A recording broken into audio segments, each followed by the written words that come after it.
사실 가까이 있는 걸 모르다 보니까 먼 데 있는 걸 자꾸 찾고 먼 데 있는 걸 찾다 보니까 테마주에 휩쓸리는 것 같아요. 내 밥상에 뭐가 갑자기 올라오고 내가 어느 순간부터 갑자기 어떤 스타일로 자꾸 입기 시작하고 다 결국은 연결되다 보면 기업이 연결되어 있고 투자의 기회나 돈이 다 연결되어 있는데 우리 그런 건 다 신경 안 쓰고 잘 모르는 기술 테마 이런 것만 자꾸 왔다 갔다 하다 보니까 일상을 잘 보는 게 사실은 의외로 많은 돈이 있다 이 얘기를 하고 싶었어요.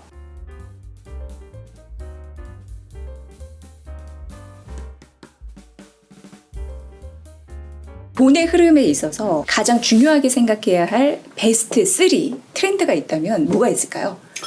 우선 사람인데요. 네.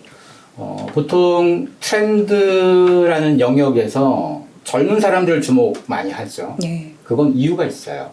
젊은 사람들이 새로운 트렌드 변화에 흡수력이 제일 좋아요. 이미 기존에 다 팔리고 있는 거는 시장이 굳어져 있잖아요. 네. 그런 데는 뛰어들 수 없잖아요. 근데 새롭게 반응하는 시장은 아직 열려있단 말이에요. 그래서 보통 젊은 소비자를 많이 주목해요. 하지만 세상에는 젊은 소비자만 시장을 끌고 가는 게 아니에요. 네. 또 누가 끌고 갔냐? 한국 사회에서 가장 중요한 세력 중에 하나가 70에서 74년생, 나이가 한 50에서 54세 네. 사이 되는 이 사람들이 왜 중요한 건가 하면요. 요때가 1년에 100만 명씩 태어날 때였어요. 네. 요즘 1년에 아이들이 한 20만 명대 초반 태어나잖아요. 근데 요 사람들은 100만이 태어났고 100만 중에 한 90만은 살아있어요 아직도. 나이가 그렇게 엄청 많은 사람들이 아니니까. 그러면 요 나이대 사람들이 자산도 꽤 있는 사람들인데다가 또래가 굉장히 많은 거잖아요. 근데 또래들이 어떤 거에 관심을 가진다 그 관심이 파급이 엄청 클 수 있는 거죠. 어떤 또래는 자기 또래가 다 뭉쳐봤자 몇십만 명인데 얘들 또래는 다 뭉치면 지금 어마어마한 숫자가 되는 거죠. 거기다가 자산까지 있고 움직일 수 있고. 그런데 이 사람들이 공통점이 계속 대도시에 살아야 될까? 이걸 고심할 때예요. 왜냐하면 이 나이가 은퇴를 좀 앞두고 있는 나이가 되는 거죠. 뭐 수년의 은퇴를 계속 뭐 맞아야 될 사람들. 이런 사람들이다 보니까 갖고 있는 자산 중에 가장 큰 건 집인데 이 자산 말고 내가 은퇴한 다음에 계속 경제활동이 될까? 쉽지 않아요 사실은. 그러면 갖고 있는 자산을 처분해서라도 노후 자금을 더 확보하는 게 좋은데 집이란 건 그냥 묶여있는 자산이니까 그냥 서울 사람이 서울에 있는 자산 집을 처분해서 이거에 반 정도 되는 돈으로 집을 확보할 수 있다면 나머지 반만큼 뭐 투자의 자본으로 되건 아니면 노후 자금으로 못할 수 있겠죠. 그렇다고 돈을 아끼겠다고 무조건 무슨 시골 농촌주택에 못 가요. 시골에 싼 아파트는 못 가요. 친구들이 쫄딱 망한 줄 아니 그렇게 못 갑니다. 그러면 어떻게 할 거냐? 외곽 쪽에 있는 단독주택, 전원주택을 자꾸 고민해요. 돈을 훨씬 아꼈지만 친구들한테 야, 난 그래도 좀 자연도 좋고 뭐 좀 편안한 삶을 살게 이렇게 가야 되거든요.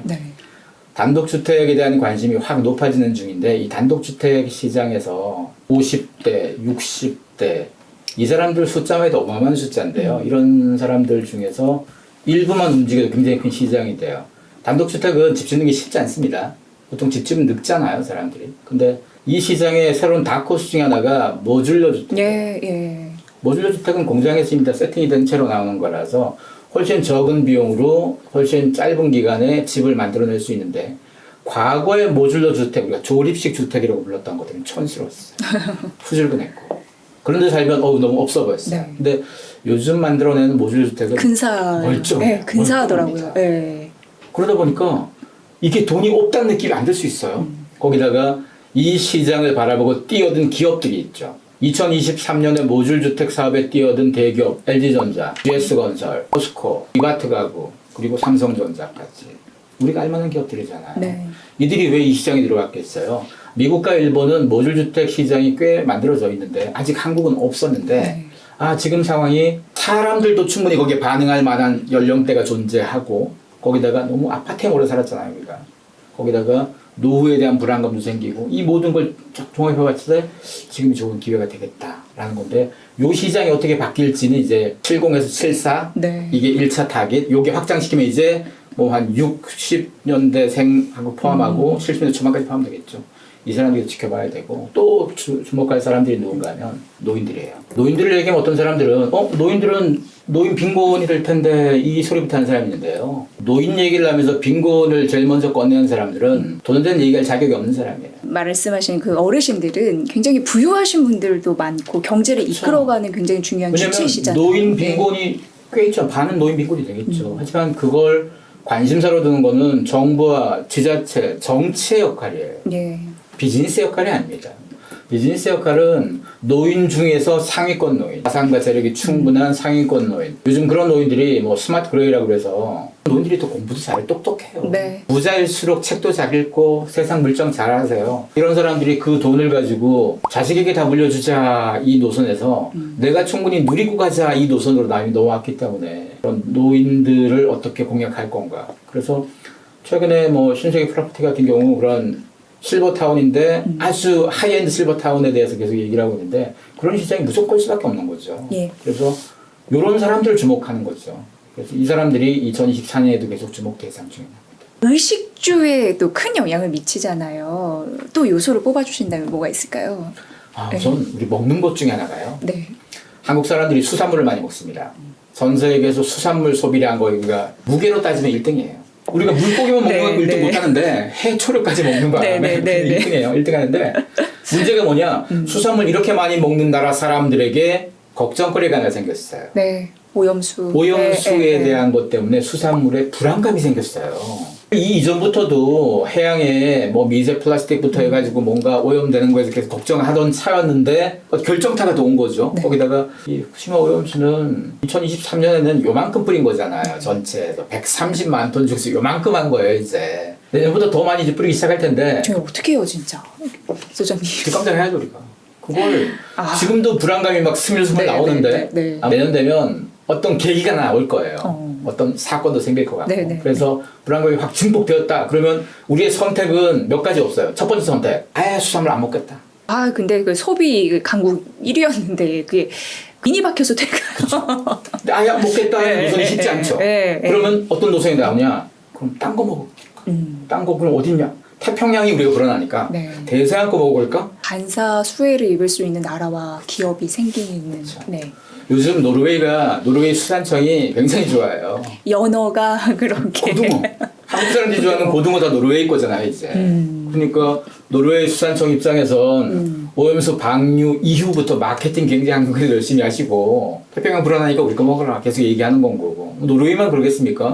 그동안 안 먹었던 저기 다른 나라들도 하나하나 계속 올 거예요, 이제. 우리 계속 불안해하니까. 거기다가 그러면 그런 거 사 먹는 것도 사 먹는 거지만 우선 수산물의 소비 자체를 좀 줄긴 거예요.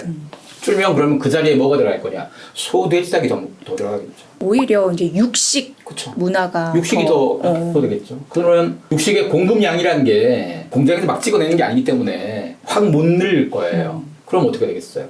수입을 늘리거나 아니면 수요 변화가 생겼으니까 가격도 좀 변동이 생길 거고 지금 후쿠시마 오염수 이슈 하나 가지고 노르웨이 얘기부터 육고기 수입부터 육고기 가격 변동부터 지금 몇 가지 이슈가 나오잖아요. 여기다가 우리가 또 연어를 굉장히 좋아하는 나라인데 우리만 좋아하는 게 전 세계 연어를 다 좋아합니다만 한국의 연어 수입량이 정말 급등세거든요. 연어는 많이 먹어요. 다이어트 돼야 되고 뭐 피부도 좋다고 많이 먹는데 그동안 우리가 덩치 큰 그런 생선 중에선 참치가 거의 1등이었는데 그러니까요. 참치가 대부분 또 태평양이에요. 참치에 대한 불안감이 좀 스물스물 올라오는 사람들 사이에선 그러면 이왕이면 연어도 아주 고급스럽게 먹어야 되지 않겠어요? 그러면 동네방에 있는 참치집 조금 지우고 고급 연어집 좀 넣으면 될 거고 이런 변화들이 우리 삶에 계속 영향을 주는 거죠. 이렇게 해서 연어 소비에 대한 방향성은 계속 커져가니까 그러면 한국에서 연어 양식을 해야 될까? 이미 이 사업에 뛰어드는 회사들이 있죠. 대표적인 회사가 동원이죠. 동원이 우리나라에 전체 수입되는 연어의 한 4분의 1 정도를 수입하는 회사가 동원입니다. 거기 좀 신났겠네요. 이 동원이 몇 해 전부터 이 양식에 대한 준비를 계속 해왔고 지금 강원도에 한 2천억 정도 돈들을 하고 있어요. 그래서 이 프로젝트가 좋은 성과를 낸다면 뭐 굉장히 좋아지겠죠. 분명히 우리가 수산물을 많이 먹는 사람들인데 수산물 많이 먹는다 이 기본적인 이슈에다가 변수가 뭐가 등장하냐에 따라서 누가 기회가 되고 누가 엎어지고 자꾸 하나씩 나오잖아요. 그동안 누려왔던 관성들을 하루아침에 못 바꿉니다. 그래서 그 관성을 대체하는 아니면 거기에 대한 불안감을 해소시키는 다양한 상황들이 계속 나오는 거라서요. 어떤 위기 상황이 생기면 돈의 관점으로 보자면 위기 상황은 이걸 해결만 하면 돈 되거든요. 그래서 그런 기회를 계속 봐야 됩니다. 옷에서 가장 주목되는 것 중에 하나가 바로 올드머니 패션인데요. 이 책에서도 굉장히 강조하셨어요. 올드머니에서 가장 중요한 패션 스타일 중에 하나가 콰이트 럭셔리라고 조용한 럭셔리가 뭔가 하면 올드머니는 대대로 물려온 돈이에요. 내가 태어났더니 이미 집에 돈이 너무 많은 거예요. 이게 올드머니예요. 책에서 보니까 우리는 그거를 이제 금수저라고 하는데 원래는 실버 스푼이라고 예, 되어 금수저죠. 있더라고요. 예. 그 영국에선 올드머니는 존경을 해요. 뉴머니는 존경하지 않습니다. 왜 그러냐? 돈의 액수 때문이 아니고요. 올드머니는 대대로 물려왔으니까 이 돈을 대대로 지키기 위해서 사회와의 관계를 계속 원만하게 만들었어요. 사회활동도 많이 하고 기부도 많이 하고 좋은 걸 많이 했어요. 올드머니는. 예. 뉴머니는 당대 돈 벌었기 때문에 아직 사회에다 뭘 하기 전인 거예요. 그래서 너 돈은 많지만 아직 사회에게 투자하지 않았으니까 우리가 존경까지는 안 해줘. 네. 네. 부럽고 배는 아픈데 존경은 안 해줘. 우리도 이 뉴머니를 우리가 표현하는 게 졸부잖아요. 졸부는 존경의 대상은 아니잖아요. 그 단어도 약간 그런 느낌이죠. 예. 실제로 일제강점기 때 우리나라에서 독립자금을 가장 많이 댄 사람들은 다 올드머니예요. 제대로 물려받은 돈들을 독립자금에 대고 일본으로 팔려갈 것 같은 유물들 보호한 것도 다 올드머니가 한 거예요. 네. 이런 것처럼 올드머니는 기본적으로 돈을 물려받고 사회적 관계를 원만하게 만든 사람들이다 보니까 벼락 부자가 돼서 돈 자랑하는 접근이 아닌 거예요. 근데 명품은 돈 자랑하려고 많이 쓰잖아요. 돈 자랑하는 사람들은 남들이 잘 알 만한 걸 써야 되겠죠. 비싼 걸 사는데 남들이 아무도 몰라주는 거 사면 안 되잖아요. 그래서 네. 로고 큰 거 좋아하고 남들이 딱 보면 알만한 브랜드 좋아하고 네. 그렇게 하는 게 기본적인 럭셔리였다면 조용한 럭셔리라는 건 그럴 필요가 없다는 거잖아요. 그건 좀 촌스럽다고 느끼는 거죠. 내가 이미 돈 많은 건 남들 다 하는데 내가 돈 많다고 자랑할 필요가 없으니까. 그래서 파이트 럭셔리에서 대표적으로 대두되는 이슈가 뭔가 하면 소재예요. 좋은 옷은 소재와 디테일 이게 중요한 건 거지 로고는 내가 보는 게 아니고 상대방이 보는 거잖아요. 마크 저커버그가 맨날 입는 옷 있잖아요. 그 저지티, 회색 저지티. 이거 잘 모르는 사람들이 유니클로 입는다고 하는데 이거 유니클로 아니고요. 브루넬로 쿠치넬리라는 이탈리아 브랜드예요. 네. 이거 520달러짜리예요. 비쌉니다. 네. 그 사람 정도면 한 70만 원짜리 TV보다 상관없죠. 그렇죠. 근데 그 브랜드의 옷의 특징 중에 하나가 요란한 디자인이 없어요. 네. 아주 베이직한 디자인이어서 여러분 집에 있는 옷장에 있는 옷이랑 똑같이 생겼어요. 다. 소재가 다 좋아요. 이런 것처럼 전통적으로 계속 선택받았던 것은 아주 기본적이지만 소재가 굉장히 좋고 디테일이 중요한 이런 접근들. 이게 패션에서 끝나지 않습니다. 패션은 우리가 의식주잖아요. 패션에서 끝나지 않고 이게 우리 삶을 다 바꿔요. 네. 전통적인 부자가 아파트에 살겠냐? 단독주택에 살고. 그렇죠. 오랫동안 내려왔던 저택들이 있으니까. 그 말은 뭔가 하면 그런 부자들은 그럼 평창동에만 아니에요. 그 부자들은 평창동에도 집이 있고 네. 성수동에도 장이 다 갖고 있어요. 보통. 다방 별장도 있고. 그럼요. 네. 근데 기본적으로 아파트라는 공간은 내가 공간을 내 마음대로 못 꾸미죠. 단독주택은 다르죠. 내가 원하는 대로 설계해서 집을 지을 수가 있잖아요. 그게 이제 강조하신 취향. 그렇죠. 그러다 보니까 집만 지어주는 게 아니고 네. 거기에 들어가는 가구나 오디오나 이 스타일들이 다 들어가요. 그래서 올드머니를 패션을 처음에 따라했던 사람들이 그 다음으로 넘어가게 되면 집을 꾸미는 것부터 집에 들어가는 어떤 제품들 뭐 의자도 마찬가지. 네. 좋은 의자 인기 많은 의자들 1인용 의자 이런 거 뭐 한 1,000, 2,000, 3,000쯤 하는 그런 의자들의 대다수가 1920, 30년대 디자인이에요. 좋은 거는 굉장히 시간을 클래식한. 안 타요. 예. 그래서 이건 할아버지도 쓰던 걸 아들도 쓰고 손주도 계속 좋은 건 여전히 좋거든요. 올드머니가 패션에서 출발했지만 점점 확장되는 거예요. 우리 의식주의 전체를 다 녹여내고 여행을 바꿀 거고 그리고 기부에 대한 태도를 바꿀 거고 교육을 바꿀 거고 사실 올드머니가 명문대 되게 좋아해요. 명문대는 대부분 올드머니 손으로 만든 학교들이에요. 네. 미국이든 한국이든. 아니 또 그들만의 그 장학금도 거의 다 싹쓸이를 간다는. 아니 그리고 네. 우리나라에서 슈퍼리치 자산 300억 이상 되는 슈퍼리치를 분석한 보고서를 보면 우리 1년에 쓰는 소비가 5억 가까이를 쓰는데 이게 그냥 뭐 대출금 이런 거 순수 소비만 한 5억 정도를 쓴대요. 그분들이 쓰는데 그중에 1억 정도가 여행에 쓰는 돈이었어요. 1년에 여행 몇십 번 가는 게 아니에요. 한 번에 몇 번 가더라도 되게 비싼 걸 비행기도 좀 비싼 걸 타고 그렇게 가서 그런 거고 그분들이 패션에도 1년에 5천 정도 쓰신대요. 많이 쓰죠. 1년에 5천. 5천 정도는 옷에만 쓰는 거고 옷에만. 자기 개발과 교육에 한 5천 도 쓰시고 이게 중요한 거예요. 예. 공부는 슈퍼리치가 제일 열심히 하는 거예요. 아침에 보통 호텔마다 무슨 CEO 포럼 같은 거 이런 데 가보면 다 할아버지가 굉장히 많습니다. 부자 할아버지가 굉장히 많죠. 예. 그래서 무시할 수 없다는 거죠. 그렇죠. 예. 그래서 올드머니가 보이는 이러한 태도들을 자연스럽게 지금 배워가는 거예요. 젊은 세대들이. 왜 배워가느냐? 지금 시대가 부자가 될 가능성이 없는 세상이었을 때요. 부자가 될 가능성이 있는 세상이었으면 내가 부자가 되면 되지. 내가 뭘 남 흉내를 내겠어요. 근데 지금 그게 안 되는 세상이에요. 요즘은 어디 회장님 자서전이 안 팔린대요. 옛날 사람들은 그런 자서전 나오면 열심히 봤어요. 나도 하면 열심히 하면 되나보다. 혹시 개천에서 용서 샐러리맨 신화 이런 거 있잖아요. 네. 회사원이 회장되고 요즘 택도 없잖아요. 그게. 그래서 안 본대요. 그리고 지금은 20대와 30대까지 30대만 하더라도 자기 부모님보다도 생애소득이 높지 않을 거예요. 그 이전까지의 사람들은 무조건 부모님보다는 자식이 잘 살았어요. 네. 세상이 더 경제적으로 좋아졌고 일자리도 주어졌으니까. 근데 지금 그게 아닌 거죠. 20대들은 더 할 거고 지금 10대는 더 할 거예요. 그들은 운 나쁘면 부모가 지금 애들 늙을 때까지 걷어먹여야 될 수도 있어요. 네. 얼마나 가혹한 일이에요. 그들 입장에선 부자는커녕 내가 경제활동을 한다는 것 자체에 대한 기대치도 떨어질 수 있어요. 그러니 부자가 되지는 못하더라도 부자의 라이프스타일을 내가 누리면 좀 풍족한 인생이 되지 않을까. 이런 태도를 가지는 건 합리적일 수도 있는 거죠. 거기다가 술 문화도 바뀌었죠. 위스키를 먹어요. 위스키를 먹는 걸 두고도 오해하면 안 돼요. 네. 비싼 거 먹는구나 이게 아니고 입만 눈만 높아져서 그게 아니고 그 소주나 맥주의 술 문화는 노동자의 술 문화예요. 먹고 취하고 고되니까 빨리 먹는 싼 술이잖아요, 이게. 사실 저 같아도 그게 조금 더 친근하고 막 그런 느낌이 있습니다. 네. 위스키는 싼 술이 아니잖아요. 술을 만들 때 소주는 오늘 만들어 놓고 오늘 바로 먹을 수도 있죠. 네. 위스키는 오늘 만들어서 오늘 못 먹잖아요. 내가 오늘 만약에 위스키를 만들었다. 그럼 이거 먹으려면 내가 죽기 직전일 수도 있어요. 몇십 년 지나야 되는 거니까. 세월을 먹는 거잖아요. 그래서 비싼 거고. 그러다 보니까 비싼 위스키를 갖다 놓고 소주 마치 이렇게 먹지는 않아요. 한 잔 놔두고 대화를 하고 토론을 하잖아요. 예, 그 분위기를 내는데 조금 더 심취해 있는 그렇죠. 거죠. 그래서 네. 그동안 한국의 술 문화에서 가장 문제됐던 게 뭔가 하면 만취 문화였어요. 만취 문화에다가 술을 강제로 권하는 문화. 네, 먹고 죽자 이런 게 그렇죠. 있었잖아요. 근데 이게 엄밀히 좋은 문화는 아니잖아요. 위스키에 대한 관심이 넘어오면서 자연스럽게 취하는 문화가 아니고 음미하고 즐기는 문화가 넘어오기 시작하면 네. 만취도 안 할 거고 강건도 안 하겠죠, 술을. 이게 더 합리적이지 않습니까? 네. 그래서 우리는 트렌드를 볼 때 그냥 겉으로 드러나는 것만 보고 저것들 비싼 거 먹네 이게 아니고 그 속에 담긴 의미에 대한 이해를 하시면 술 문화가 바뀌어가는 것들을 이것이 단지 술만 바꾸겠어요. 그렇게 술 먹는 사람들이 대화하는 태도나 사람에 대한 방식도 모임을 가진 방식도 바뀌겠죠. 그래서 이런 것도 전방위적으로 다 한번 봐야 될 텐데 올드머니가 패션에서 시작했지만 많은 걸 바꿀 거예요. 그리고 한 몇 년만 바꾸다 끝날 게 아니고 기본적인 방향성이 계속 갈 것 같아요.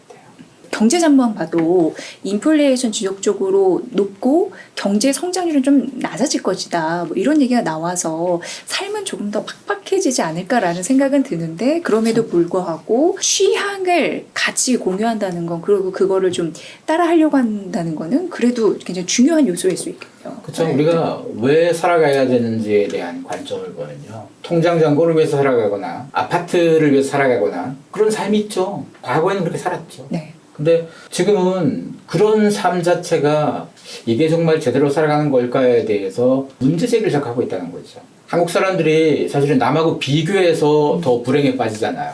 우리가 잘 살아요, 사실은. 서울의 아파트 평균 가격만 하더라도 꽤 높잖아요. 예. 이 정도면 전 세계에서 정말 부자들이에요. 그런데도 우리는 늘상 없다 그러고 돈 때문에 싸우고 돈 때문에 자살하고 우리가 돈이 없어 죽는 게 아니고 남하고 비교를 통해서 상대적 박탈이 커서 그런 거니까 삶의 태도에 있어서 트렌드를 연구한다고 해서 세상의 변화를 막 쫓아가는 게 트렌드가 아니에요. 이 흐름을 잘 파악하고 나면 저건 안 쫓아가야 되고 요건 내가 쫓아가고 싶어 이걸 판단하는 거예요. 트렌드를 잘 모를수록 아무거나 막 쫓아다녀요. 트렌드를 잘 알수록 자기의 주관을 가지고 선택을 잘 할 수 있을 거예요. 내년이 청룡의 해이잖아요. 채권부의 식구님들에게 응원의 메시지 좀 부탁드릴게요.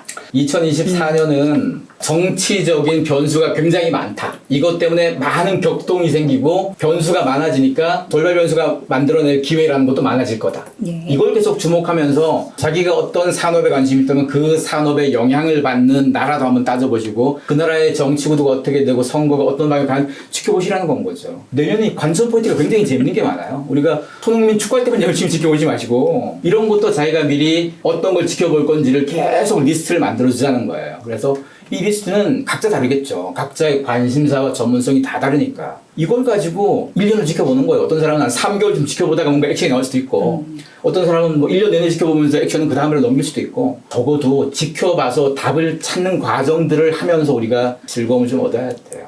얘기를 들어보면은 단어에 갇히지 말아야겠다 이런 생각 좀 많이 하게 되고요. 그렇죠. 트렌드를 예. 무슨 키워드를 찾는 과정이라고 오해하시면 안 돼요. 사람들은 신기한 거, 특이한 걸 트렌드하고 자꾸 오해하는데요. 네. 이렇게 오해하는 사람들이 있다 보니까 수많은 트렌드 책들이나 트렌드 콘텐츠가 신기하고 새로운 용어에 집착해요. 팔아먹긴 좋거든요. 근데 그거 알아서 뭐 하게요? 써먹지도 못하는. 네. 정말 그 안에 면면이 있는 거를 잘 파악해내는, 그래서 직관을 기르는 그런 힘이 좀 필요하겠네요. 왜냐면 아주 낯선 단어보다 가령 돈 많은 노인들, 돈 많은 노인이라는 이 빤한 키워드 하나를 갖고 이 돈 많은 노인이 2024년 상반기에는 어디에 관심이 많을까?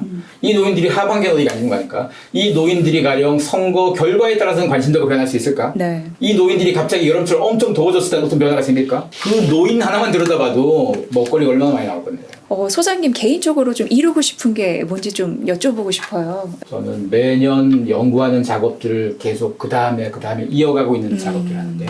이어가면 뭐가 좋으냐? 제가 가진 안목이나 직관들도 좋아했어요. 저는 제가 하는 연구의 모든 목적은 제가 궁금한 거 위주로 연구하거든요. 네. 그래서 지금의 나보다는 한 3년 뒤에 아니면 5년 뒤에 10년 뒤에 좀 더 좋은 안목이 있었으면 좋겠다. 그게 제가 생각하는 거예요. 김용섭 소장님과 인연을 맺었는데 앞으로가 너무나 기대가 됩니다. 그래서 그 변화되는 시점에 무엇보다도 소장님의 강연이나 책을 직접 구입을 해서 그 흡수를 해야겠다 이런 강력한 또 그게 생기더라고요. 채권 V 자체가 다른 트렌드는 몰라도 적어도 채권 트렌드가 어떤 식으로 바뀌는지, 채권 관련된 투자의 트렌드가 어떻게 바뀌는지, 사람들의 투자 심리가 어떻게 바뀌는지, 여기서 관여하고 있는 주요 지표에 해당되는 이슈들이 어떻게 바뀌는지, 요것만큼은 좀 더 깊이 있는 정보가 들어가야 되는 거죠. 네. 그런 깊이 있는 정보를 만들어 두고 일부는 공짜로 주고 일부는 비싸게 팔더라도 우선 만들어는 둬야 돼요.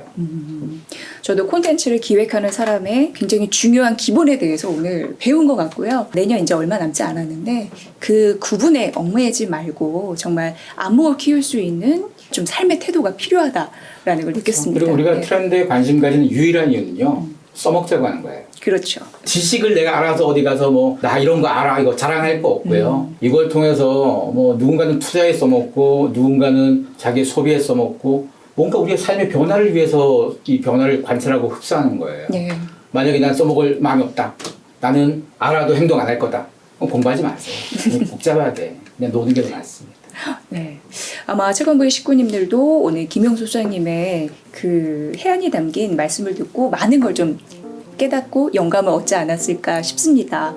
저희 채권부의도 소장님 말씀대로 항상 열심히 하는 채널이 될 수 있도록 저 또한 노력하도록 하겠습니다. 행복한 연말 맞으시고요. 내년에도 저희에게 따뜻한 조언 항상 좀 해주십시오. 네. 알겠습니다. 네, 제 김용석 날카로운 상상력 연구소 소장님과 함께했습니다. 고맙습니다. 고맙습니다.